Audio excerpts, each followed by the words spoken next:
A Fall of Glass by Stanley R. Lee. The weatherman was always right. Temperature 59, humidity 47%, occasional light showers, but of what? The pockets of Mr. Humphrey Phones were being picked outrageously. It was a splendid day. The temperature was a crisp 59 degrees, the humidity a mildly desiccated 47%. The sun was a flaming orange ball in a cloudless blue sky. His pockets were picked 11 times. It should have been difficult. Under the circumstances, it was a masterpiece of pocket-picking. What made it possible was Humphrey Phone's abstraction. He was an uncommonly preoccupied individual. He was strolling along a quiet residential avenue, small private houses one after another, a place of little traffic and minimum distractions. But he was thinking about weather, which was an unusual subject to begin with for a person living in a domed city.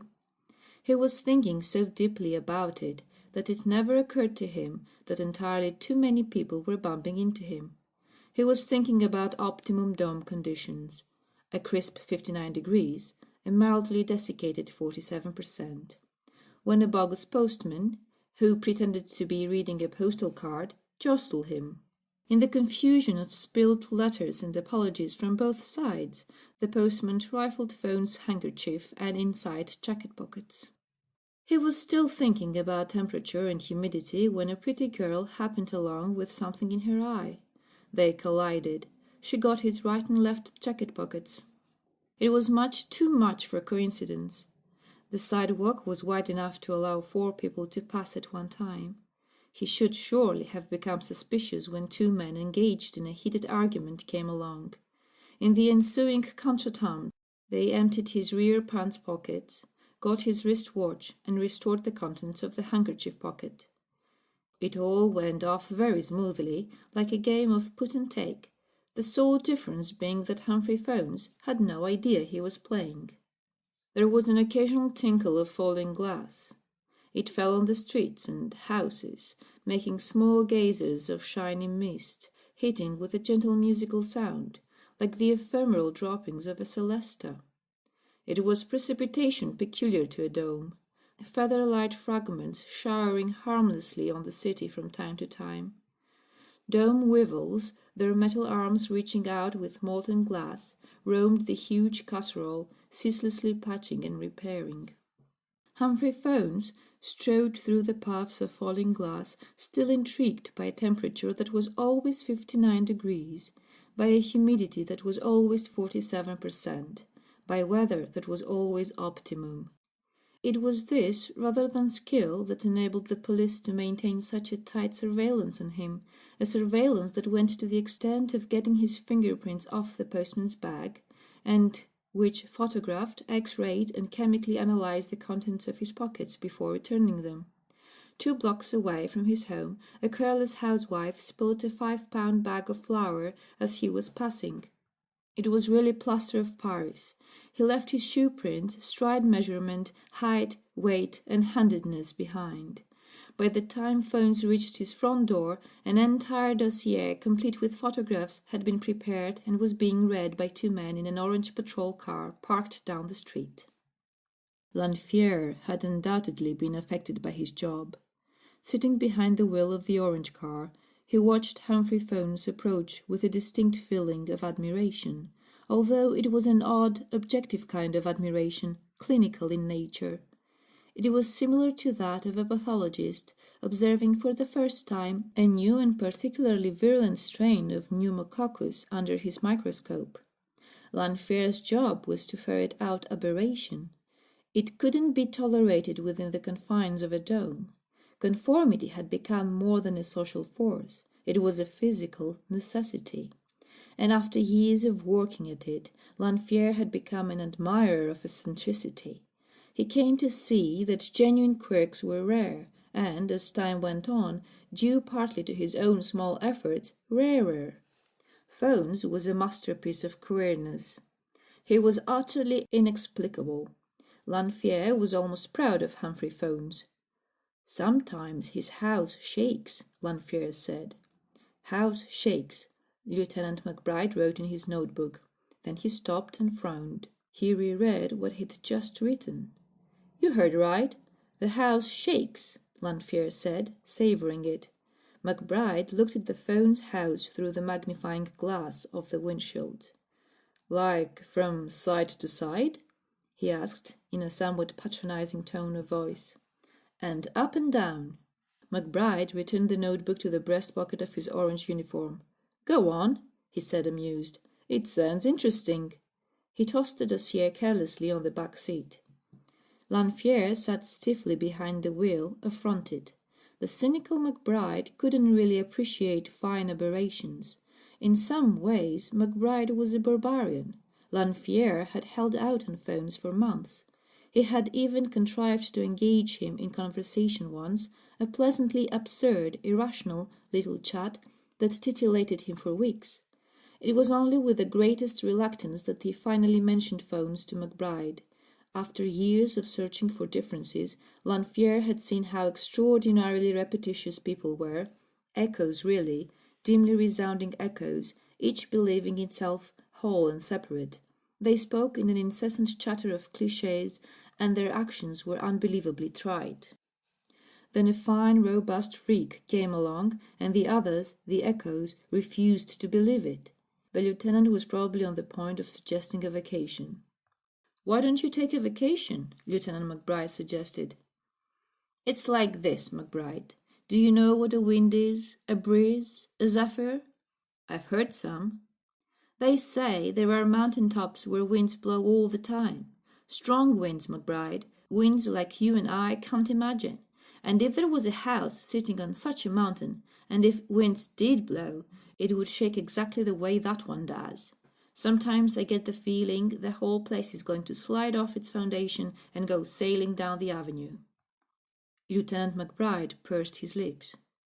I'll tell you something else, Lanfear went on. The windows all close at the same time. You'll be watching, and all of a sudden, every single window in the place will drop to its sill. Lanfear leaned back in the seat, his eyes still on the house. Sometimes I think there's a whole crowd of people in there, waiting for a signal, as if they all had something important to say, but had to close the windows first so no one could hear. Why else close the windows in a domed city? And then, as soon as the place is buttoned up, they all explode into conversation. And that's why the house shakes. McBride whistled. No, I don't need a vacation. A falling piece of glass dissolved into a puff of gossamer against the windshield. Lanfear started and bumped his knee on the steering wheel. No, you don't need a rest, McBride said. You're starting to see flying houses, hear loud bubbling voices. You've got wind in your brain, Lanfear, breezes of fatigue, zephyrs of irrationality. At that moment, all at once, every last window in the house slammed shut. The street was deserted and quiet. Not a movement, not a sound. McBride and Lanfear both leaned forward as if waiting for the ghostly babble of voices to commence. The house began to shake. It rocked from side to side. It pitched forward and back. It yawned and dipped and twisted, straining at the mooring of its foundation. The house could have been preparing to take off and sail down the... McBride looked at Lanfear, and Lanfear looked at McBride, and then they both looked back at the dancing house. And the water, Lanfear said. The water he uses. He could be the thirstiest and cleanest man in the city. He could have a whole family of thirsty and clean kids, and he still wouldn't need all that water. The lieutenant had picked up the dossier. He thumbed through the pages now in amazement. Where do you get a guy like this? He asked. Did you see what he carries in his pockets? Encompasses won't work on this street. The lieutenant lit a cigarette and sighed. He usually sighed when making the decision to raid a dwelling. It expressed his weariness and distaste for people who went off and got neurotic when they could be enjoying a happy, normal existence. There was something implacable about his sighs. He'll be coming out soon, Lanfear said. He eats supper next door with the widow. Then he goes to the library, always the same. Supper at the widow's next door, and then the library. McBride's eyebrows went up a fraction of an inch. "The library?" he said. "Is he in with that bench?" Lanfear nodded. "Should be very interesting," McBride said slowly. "I can't wait to see what he's got in there," Lanfear murmured, watching the house with a consuming interest. They sat there smoking in silence, and every now and then their eyes widened as the house danced a new step. Phones stopped on the porch to brush the plaster of Paris off his shoes. He hadn't seen the patrol car, and this intense preoccupation of his was also responsible for the dancing house. He simply hadn't noticed. There was a certain amount of vibration, of course. He had a bootleg pipe connected into the dome blower system, and the high-pressure air caused some buffeting against the thin walls of the house. At least he called it buffeting. He'd never thought to watch from outside. He went in and threw his jacket on the sofa, there being no room left in the closets.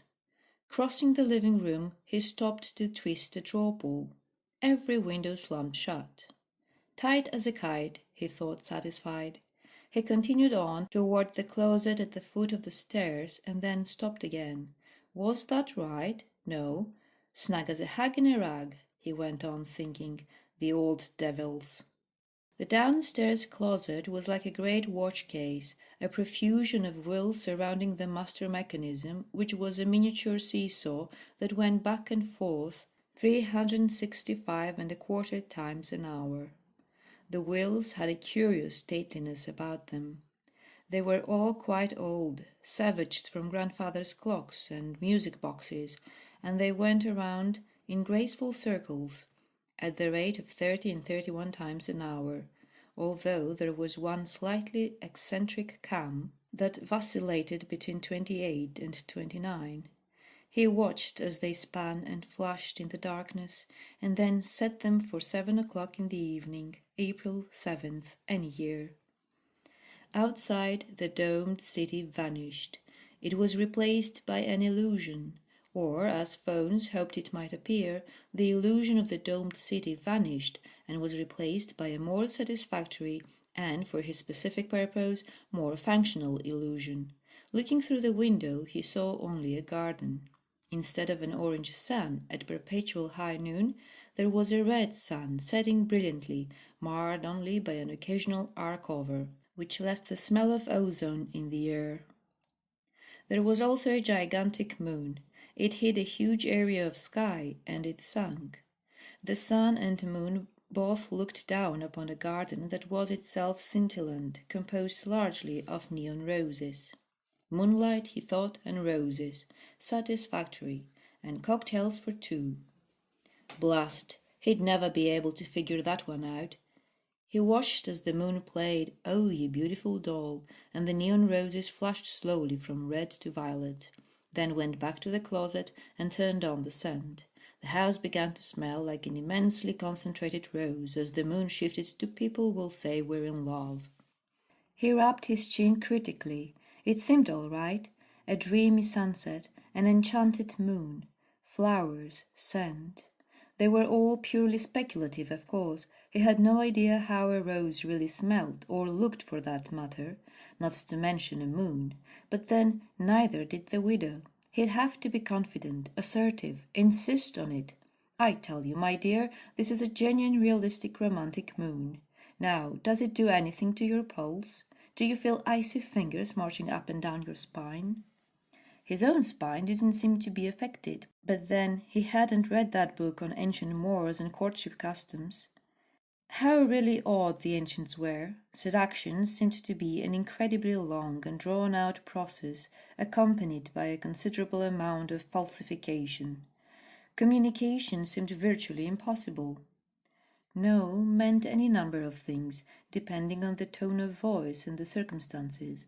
It could mean yes. It could mean ask me again later on this evening.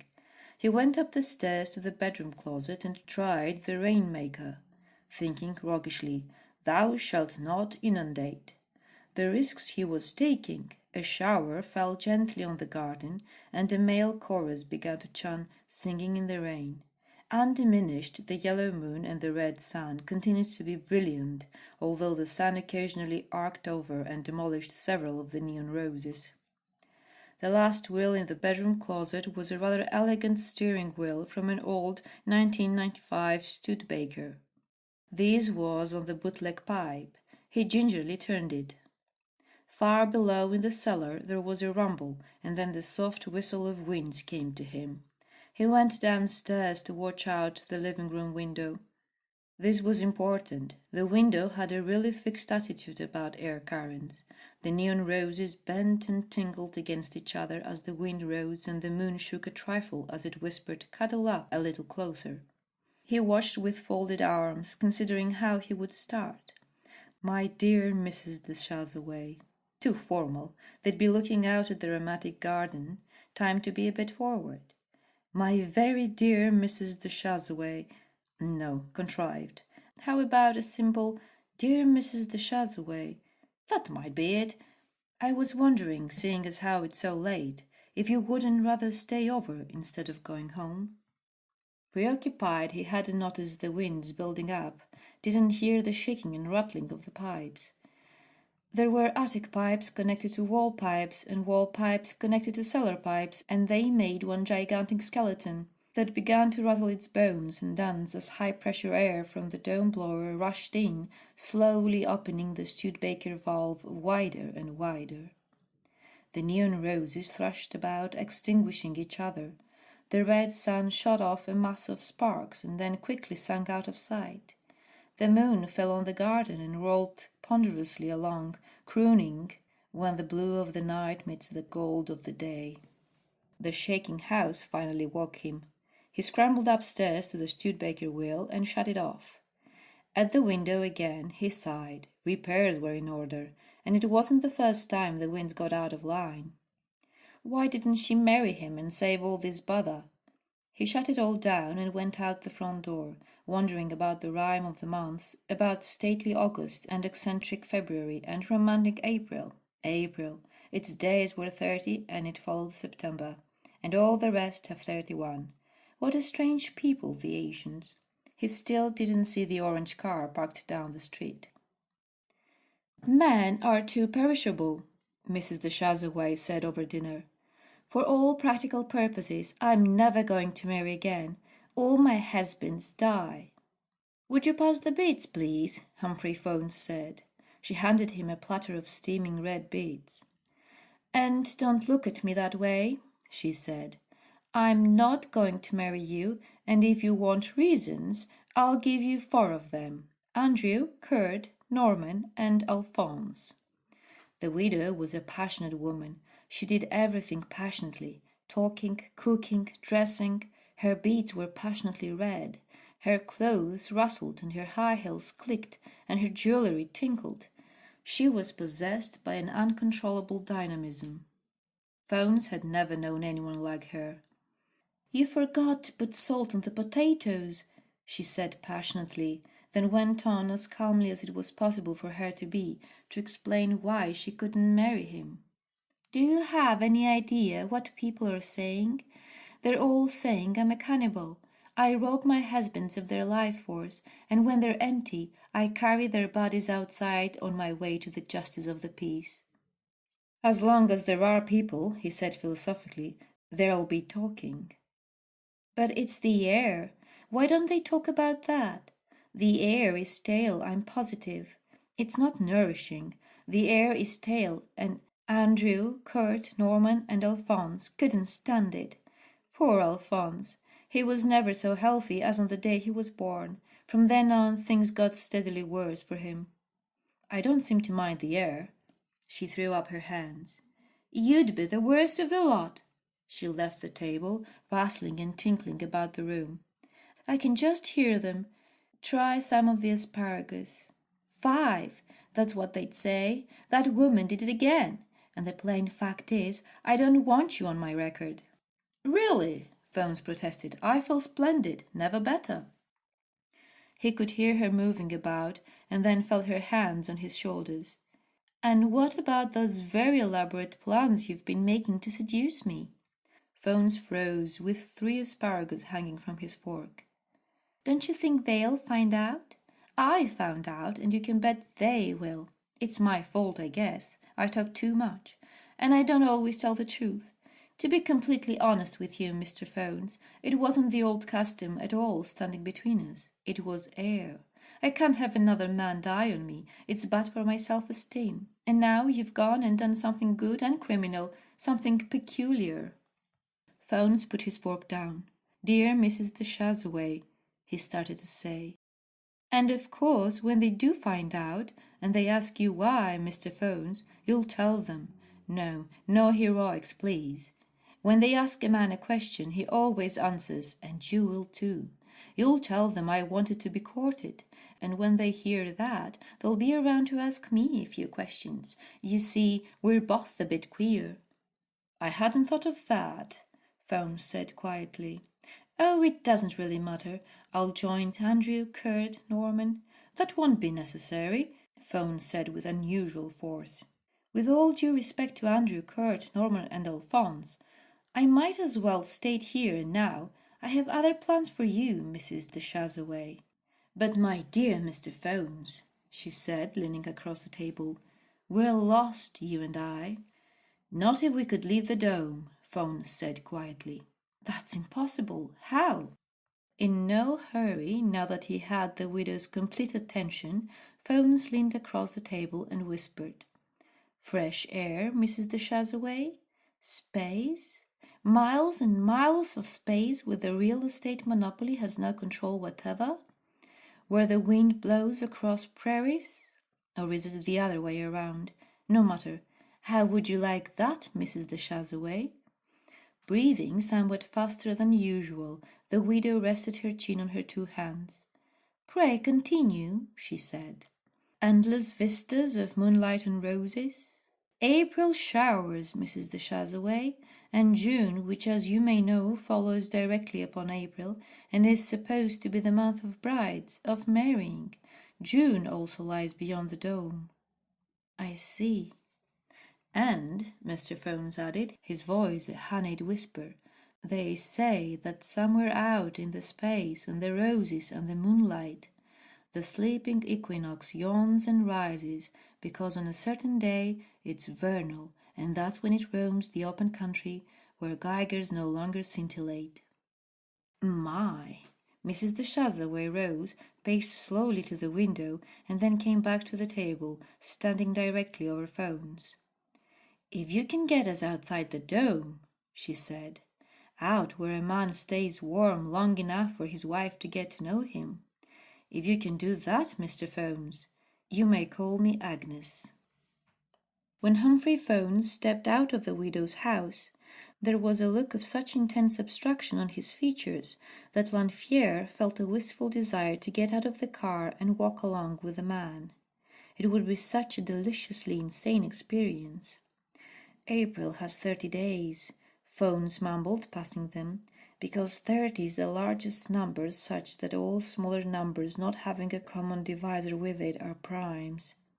McBride frowned and added it to the dossier. Lanfear sighed. Pinning his hopes on the movement, Phones went straight to the library. Several blocks away, a shuttered, depressing place, given over to government publications and censored old books with holes in them. It was used so infrequently that the movement was able to meet there undisturbed. The librarian was a yellowed, dog-eared woman of 80. She spent her days reading ancient library cards and, like the books around her, had been rendered by Time's own censor into near unintelligibility. Here's one, she said to him as he entered. Gulliver's Travels. Loaned to John Wesley Davidson on March 14th, 1979, for 5 days. What do you make of it? In the litter of books and cards and dried-out ink pads that surrounded the librarian, Phones noticed a torn dust jacket with a curious illustration. What's that? He said. A twister, she replied quickly. Now listen to this. 7 years later, on March 21st, 1986, Ella Marshall Davidson took out the same book. What do you make of that? I'd say, Humphrey Phones said, that he recommended it to her, that one day they met in the street, and he told her about this book, and then they went to the library together, and she borrowed it, and eventually they got married. Ha! They were brother and sister, the librarian shouted in her parched voice, her old buckram eyes laughing with cunning. Phones smiled weakly and looked again at the dust jacket. The twister was unquestionably a meteorological phenomenon. It span ominously like a malevolent top, and coursed the countryside destructively, carrying a Dorothy to an Oz. He couldn't help wondering if twisters did anything to feminine pulses, if they could possibly be a part of a moonlit night, with cocktails and roses. He absently stuffed the dust jacket in his pocket and went on into the other rooms, the librarian mumbling after him, Edna Murdoch Featherstone, April 21st, 1991, as though reading inscriptions on a tombstone. The movement met in what had been the children's room, where unpaid ladies of the afternoon had once upon a time read stories to other people's offspring. The members sat around at the miniature tables looking oddly like giants fled from their fairy tales, protesting. Where did the old society fail? The leader was demanding of them. He stood in the center of the room, leaning on a heavy knobbed cane. He glanced around at the group almost complacently, and waited as Humphrey Phones squeezed into an empty chair. We live in a dome, the leader said, for lack of something, an invention. What is the one thing that the great technological societies before ours could not invent, notwithstanding their various giant brains, electronic and otherwise?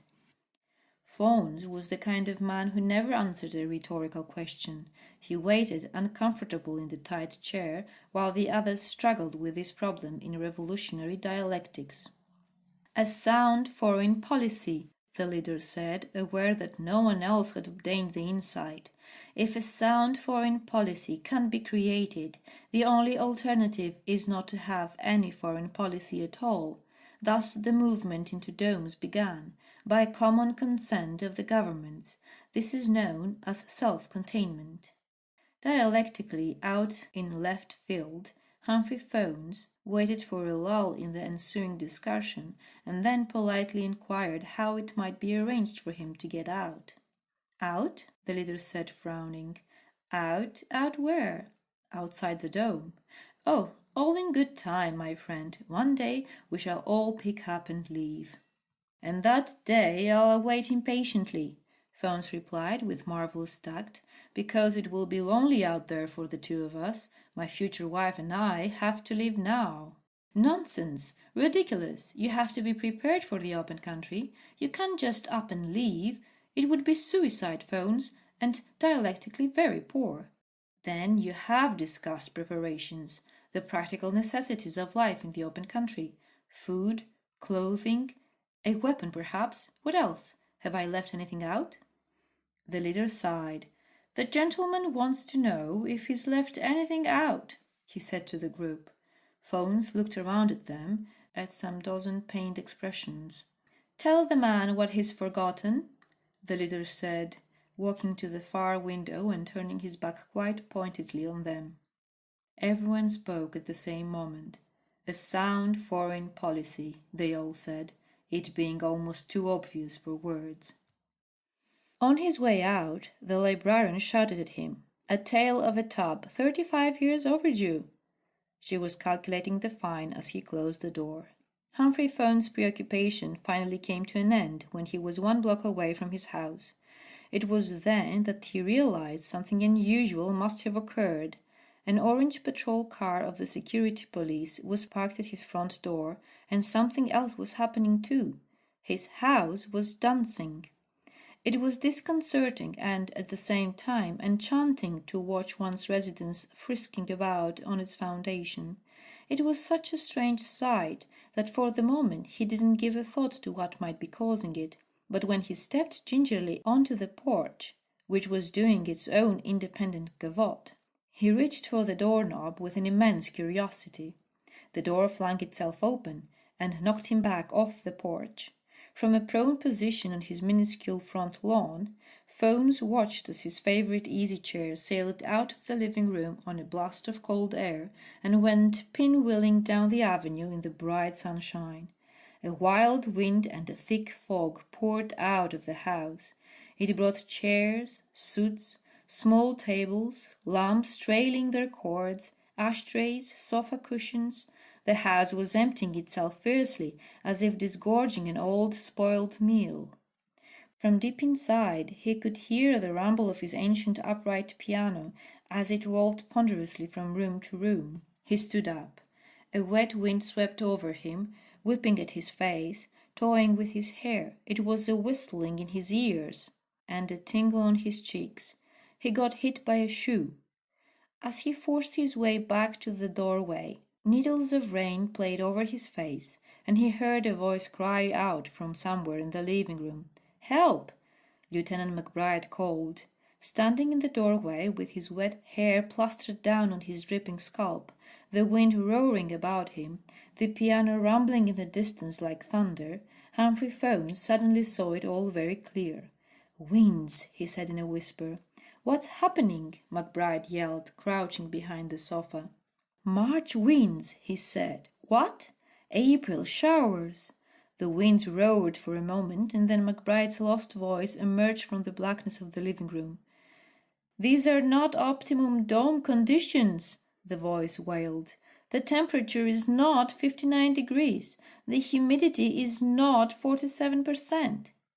Phones held his face up to let the rain fall on it. "Moonlight," he shouted. "Roses. My soul for a cocktail for two." He grasped the doorway to keep from being blown out of the house. "Are you going to make it stop, or aren't you?" McBride yelled. "You'll have to tell me what you did first." "I told him not to touch that wheel. Lanfear. He's in the upstairs bedroom." When he heard this, Phones plunged into the house and fought his way up the stairs. He found Lanfear standing outside the bedroom with a wheel in his hand. "What have I done?" Lanfear asked in the monotone of shock. Phones took the wheel. It was off a 1995 Studebaker. "I'm not sure what's going to come of this," he said to Lanfear with an astonishing amount of objectivity, "but the entire dome air supply is now coming through my bedroom." The wind screamed. "Is there something I can turn?" Lanfear asked. "Not any more, there isn't." They started down the stairs carefully, but the wind caught them, and they quickly reached the bottom in a wet heap. Recruiting Lieutenant McBride from behind his sofa, the men carefully edged out of the house and forced the front door shut. The wind died. The fog dispersed. They stood dripping in the optimum dome conditions of the bright avenue. "I never figured on this," Lanfear said, shaking his head. With the front door closed, the wind quickly built up inside the house. They could see the furnishing whirl past the windows. The house did a wild, elated jig. "What kind of a place is this?" McBride said, his courage beginning to return. He took out his notebook, but it was a soggy mess. He tossed it away. "Sure he was different," Lanfear murmured. "I knew that much." When the roof blew off, they weren't really surprised. With a certain amount of equanimity, they watched it lift off almost gracefully, standing on end for a moment before toppling to the ground. It was strangely slow motion, as was the black twirling cloud that now rose out of the master bedroom, spewing shorts and socks and cases every which way. "Now what?" McBride said, thoroughly exasperated, as this strange black cloud began to accelerate, whirling about like some malevolent top. Humphrey Phones took out the dust jacket he'd found in the library. He held it up and carefully compared the spinning cloud in his bedroom with the illustration. The cloud rose and span, assuming the identical shape of the illustration. "It's a twister," he said softly, "a Kansas twister." "What?" McBride asked, his bravado slipping away again. "What is a twister?" The twister rode and moved out of the bedroom, out over the rear of the house, toward the side of the dome. It says here, Folmes shouted over the roaring, that Dorothy travelled from Kansas to Oz in a twister, and that Oz is a wonderful and mysterious land beyond the confines of everyday living. McBride's eyes and mouth were great zeros. Is there something I can turn? Lanfear asked. Huge chunks of glass began to fall around them. Phones, McBride shouted. This is a direct order. Make it go back. But Phones had already begun to run on towards the next house, dodging mountainous puffs of glass as he went. Mrs. de Chazaway, he shouted. Yoo-hoo, Mrs. de Chazaway! The Dome Wivels were going berserk trying to keep up with the precipitation. They whirred back and forth at frightful speed, then, emptied of molten glass, rushed to the trough, which they quickly emptied and then rushed about empty-handed. Yoo-hoo! He yelled, running. The artificial sun vanished behind the mushrooming twister. Optimum temperature collapsed. Mrs. de Chazaway! Agnes! Will you marry me? Yoo-hoo! Lanfear and Lieutenant McBride leaned against their car and waited dazed. There was quite a large fall of glass. End of A Fall of Glass by Stanley R. Lee.